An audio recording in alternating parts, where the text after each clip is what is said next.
మైనారిటీల అభివృద్ధి సంక్షేమానికి మొదటి నుంచి కట్టుబడి ఉన్నది తెలుగుదేశం పార్టీయేనని మంత్రి ఎన్ఎండి ఫరూక్ అన్నారు. టీడీపీ ప్రభుత్వాల హయాంలోనే ముస్లింలకు సంక్షేమ ఫలాలు అందాయని గుర్తు చేశారు.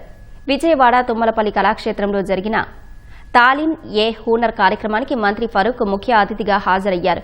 ఎంపీ కేశినేని శివనాథ్, ఎమ్మెల్యేలు గద్దె రామ్మోహన్, నసీర్ అహ్మద్, ప్రభుత్వ సలహాదారు షరీఫ్, రాష్ట్ర వక్ఫ్ బోర్డు చైర్మన్ అజీజ్ కార్యక్రమానికి హాజరయ్యారు. 2003లో మనం ఎలక్షన్లు ముందు మనం ఆలోచన చేశాం. 50% పెంచదు కాబట్టి 4% 50% పెంచుతుందని చెప్పి రిలీజియస్ వర్గం కాకుండా బ్యాక్వర్డ్ డేస్ తీసుకొచ్చి రిజర్వేషన్ ఇద్దామని అనుకున్నాం.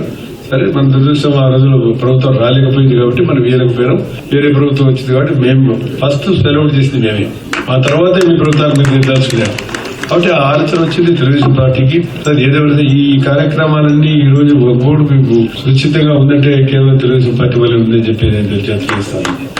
ఏది భవిష్యత్తు లేకపోతే ప్రభుత్వం ఇప్పటికేమైంది 60,000 ఎకరాలు 62,000 ఎకరాలు ఉంటే రాష్ట్రంలో 30,000 ఎకరాలు ఏడున్నాయి, అన్ని ఎకరాలు అయిపోయినాయి. మిగిలిన 30,000 ఎకరాలు దాదాపుగా 18-19 ఎకరాలు కోర్టు కచేరీలు ఉన్నాయి. మిగతా 10-11 ఎకరాల్లో బోర్డు ఉంది. ప్రాపర్టీ ఏమంటే మిగిలిన 11,000 మనం ఆలోచన చేసుకోవాలి. మిగతా 50,000 ఎకరాల పరిస్థితి ఏమో అన్ని ఎకరాలు అయిపోయినాయి. దాన్ని ఏ రకంగా మరి రీబ్యాక్ చేసుకోవాలి. ఉండేదాన్ని కోర్టులో ఉన్నాయి ఎట్లా కాపాడుకోవాలా. మళ్ళీ ఉండే 11,000 ఎకరాలు కూడా కనీసం మీరు ఏమి చేయకపోతే లాభం లేదు. మీరందరూ కలిసికట్టుగా పనిచేయాలా. ఒక మంచి నిర్ణయం తీసుకోండి.